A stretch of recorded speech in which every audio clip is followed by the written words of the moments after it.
ख़वातीन और हज़रात, ये बहुत अहम है और ये जिस तरीके से हमने अभी डिबेट में जिक्र किया कि एक्स्ट्रा करिकुलर एक्टिविटीज़, और जब आप एक बच्चे को सपोर्ट करते हैं, जब वो स्कूल, यूनिवर्सिटी और कॉलेज के अंदर होता है, तो वही बच्चा पाकिस्तान का नाम रोशन करता है, डिफरेंट स्पोर्ट्स में जाके पाकिस्तान के एम्बेसडर के तौर पर फेस ऑफ पाकिस्तान बनकर।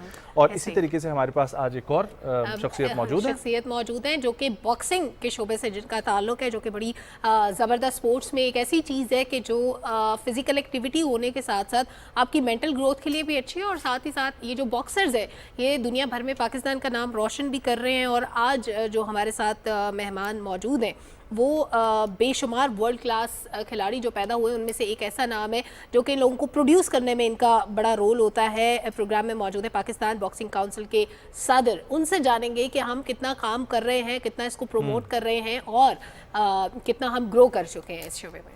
अस्सलाम वालेकुम जी, हमारे साथ मौजूद हैं अब्दुल रशीद बलोच साहब, बॉक्सिंग काउंसिल के सदर। अस्सलाम वालेकुम सर। वालेकुम अस्सलाम। खैरियत से हैं आप? जी जी अल्हम्दुलिल्लाह खैरियत से। बलोच साहब, ये बताइएगा कि माशाल्लाह से बॉक्सिंग अब पाकिस्तान में ग्रो होना शुरू हो गई है। आज से तकरीबन 6-7 साल पहले नज़र डालें तो बॉक्सर्स मौजूद थे, काउंसिल्स भी मौजूद थी, लेकिन अब माशाल्लाह से ऐसे लड़के और लड़कियां आ रहे हैं जो गिलगित से ताल्लुक़ रखते हैं, हज़ारा से रखते हैं, केपी से रखते हैं, बलूचिस्तान से रखते हैं, जो पाकिस्तान को आगे रिप्रेजेंट कर रहे हैं। तो कैसा लगता है आपको अपनी स्पोर्ट्स को इस तरह ग्रो करते हुए देख के? बहुत खुशी होती है। जैसा कि मेरे सीनियर्स जो बॉक्सिंग के हैं, जिनकी एज 70s में है, 80s में है, कुछ सीनियर्स हैं जो न्यूजीलैंड से, स्टेट से और जापान से हैं कुछ, तो मेंटोर्स में कहूँगा उनको, हांगकांग से, मकाओ से। तो उनसे मेरी डिस्कस होती है और वो कहते हैं कि एक जनरेशन लग जाती है जब कोई भी आप स्पोर्ट किसी कंट्री में इंट्रोड्यूस कराते हैं। तो मुझे ये देखकर बड़ी खुशी होती है कि आज 6 साल की मेहनत के बाद, जब से प्रोफेशनल बॉक्सिंग इंट्रोड्यूस हुई है पाकिस्तान में, आज हमारे पास जो जूनियर जो यूथ का एक वर्ल्ड टाइटल भी है और उसके अलावा एशियन चैंपियंस भी हैं। वर्ल्ड रैंकिंग में हमारी फीमेल्स जो है वो टॉप 30s में, टॉप 20s में हैं, तो देखकर बड़ी खुशी होती है। ठीक, अब्दुल रशीद साहब, इससे पहले कि हम बाकी चीज़ों पे बात करें, मैं चाहती हूँ थोड़ा सा इसको डिफाइन करें कि जो बॉक्सिंग काउंसिल है इसका किरदार क्या है, ये किस तरह ऑर्गेनाइज करती है बॉक्सर्स को, और बॉक्सर्स के लिए कितनी बेनिफिशियल है ये ऑर्गेनाइजेशन?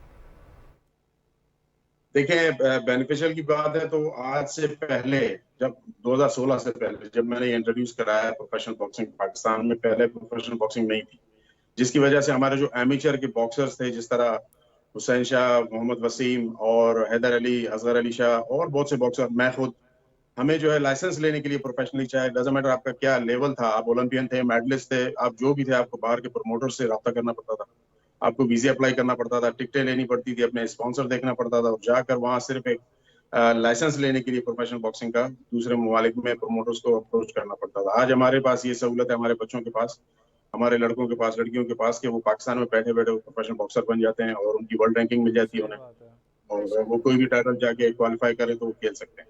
ये एक बहुत बड़ा जो है फायदा हुआ है।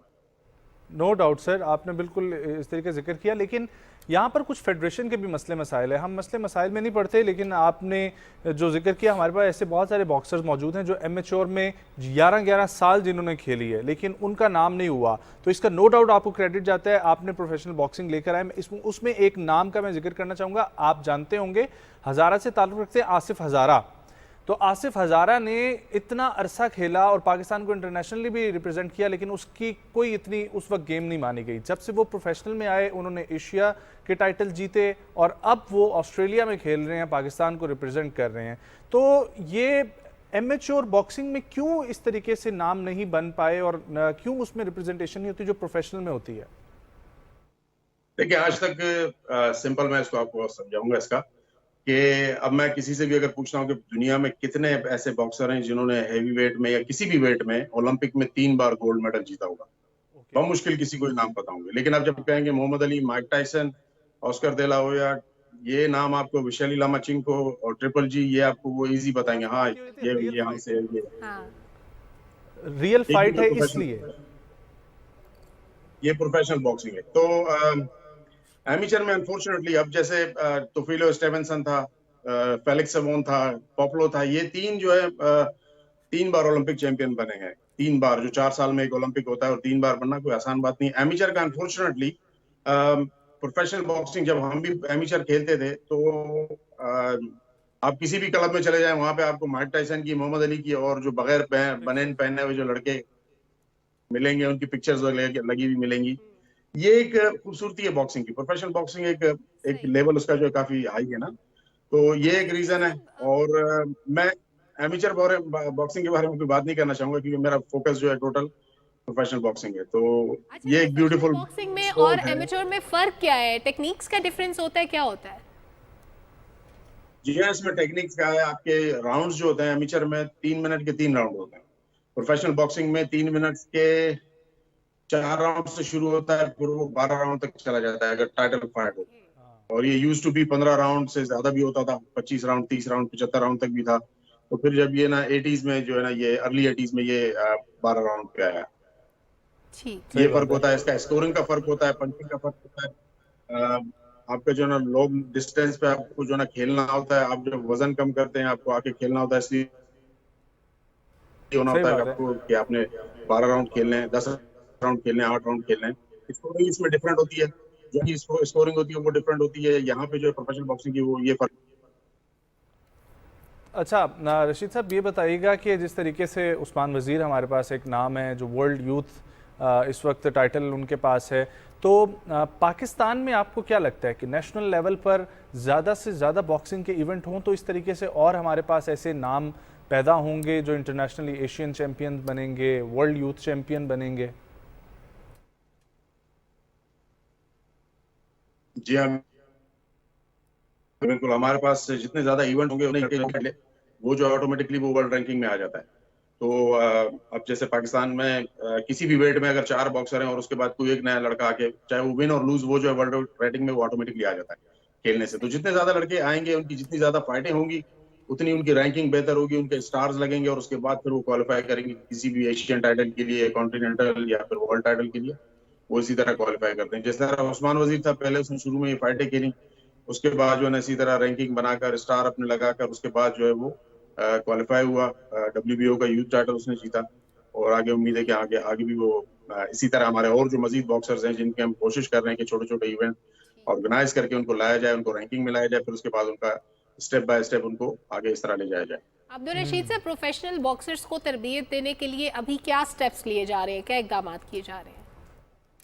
देखें, मैं थैंक यू कहूंगा इमरान नईम साहब को, जो British boxing board of control, जो एक दुनिया की बहुत पुरानी कमीशन है, उसके वो क्वालिफाइड जो है ना वो लाइसेंस्ड ट्रेनर हैं और वो इंग्लैंड में होते हैं। और वहां से वो ऑनलाइन क्लासेस देते हैं, जो फ्री क्लासेस है। हमारे ट्रेनर्स को, हमारे बॉक्सर्स को, हम सबको जो है ना उसमें इन्वाइट करते हैं।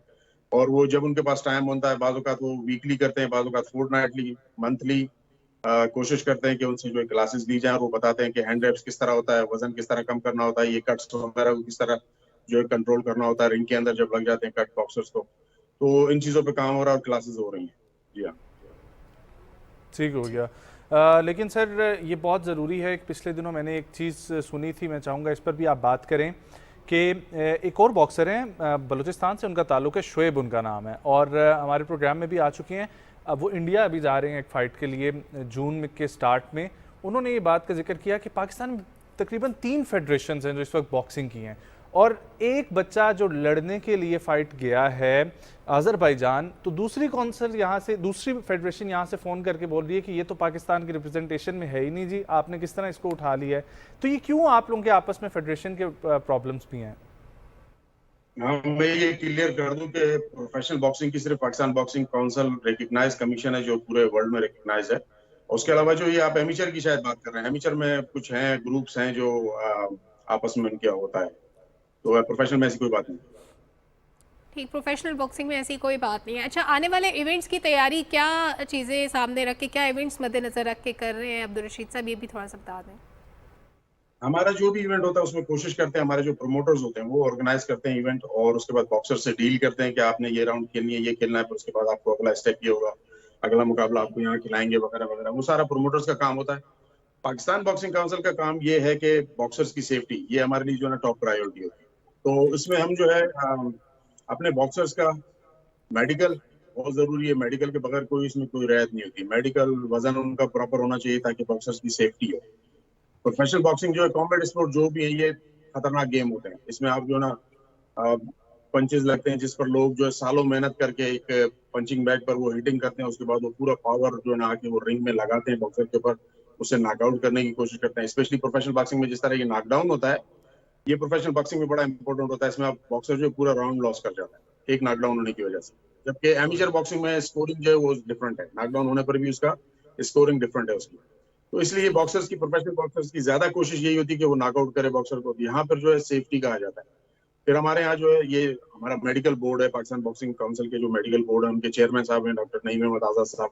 माशाल्लाह उनकी जो ना मंथली 2 मंथ में 3 महीने में क्लासेस होती हैं, जिसमें वो बॉक्सर्स को, ट्रेनर्स को बताते हैं कि आपने सेफ्टी के लिए क्या करना है। देखिए मैं एक थोड़ी बात करना चाहूंगा अपने बताने के लिए। हमारे लोगों को अमेरिका में, यूरोप में बहुत सी जगह जो बॉक्सिंग हो रही है वो सदियों से हो रही है। पाकिस्तान में बॉक्सिंग जो है अभी 6 साल है, ये जो है छोटा बच्चा है। लेकिन यहाँ मेरी शुरू से यही कोशिश है, थैंक गॉड कि मैं न्यूजीलैंड रहा, ऑस्ट्रेलिया रहा, जापान में, दूसरे ममालिक में रहा, मैं वहाँ देखी मैंने बॉक्सिंग और सीखी थोड़ी बहुत। जो मैं कोशिश कर रहा हूँ कि यहाँ पे पूरा जो है ना एक चैंपियन बनाने के लिए आपको एक पूरा ग्रुप बनाना पड़ता है। आपके पेरेंट्स इन्वॉल्व होते हैं उसमें, आपके सिस्टर्स, ब्रदर्स, आपके फ्रेंड्स, आपके स्पारिंग पार्टनर्स, आपका ट्रेनर, आपका फिजिकल फिटनेस ट्रेनर, आपका न्यूट्रिशनिस्ट, आपका सारा जो है मिलकर एक चैंपियन बनाते हैं, जो आसान नहीं है। ये एक मैसेज देना चाहूंगा आपके प्लेटफॉर्म से, लोगों को समझने की कोशिश करें। हमारी जो सख्तियां हैं मेडिकल की, जिसमें कोई जो है ना उसमें हम रियायत नहीं करते हैं, वो शायद लोगों को समझ नहीं आती है कि ये बीमारियां जो होती है वो लग जाती हैं बॉक्सर्स को। कॉम्बैट स्पोर्ट है, इसमें कॉन्टेक्ट स्पोर्ट, जब लगती है कोई चीज, पंच लगता है, थूक से, पसीने से ही जो है ना ट्रांसफर हो जाती है डिजीज। तो ये हमारी सख्तियों की वजह ये होती है। उसके अलावा जो क्लासेस वगैरह हम करा रहे होते हैं, उसका मकसद यही होता है कि कुछ सीखें। देखिए मैं हर एक को तरबियत का सिलसिला भी बॉक्सर्स का चलता रहे, क्योंकि जहाँ पर इतने पाकिस्तान को रिप्रेजेंट कर रहे हैं वहाँ पर उनका ख्याल रखना हम सबकी ही जिम्मेदारी है। बहुत शुक्रिया अब्दुल रशीद बलोच साहब आपके वक्त के लिए। ख़वातीन हज़रात, मुझे, सलमा को, पाकिस्तान की पूरी टीम को दीजिए इजाज़त। आप लोगों से मुलाकात होगी कल। बहुत सारा ख्याल रखें। अल्लाह हाफ़िज़।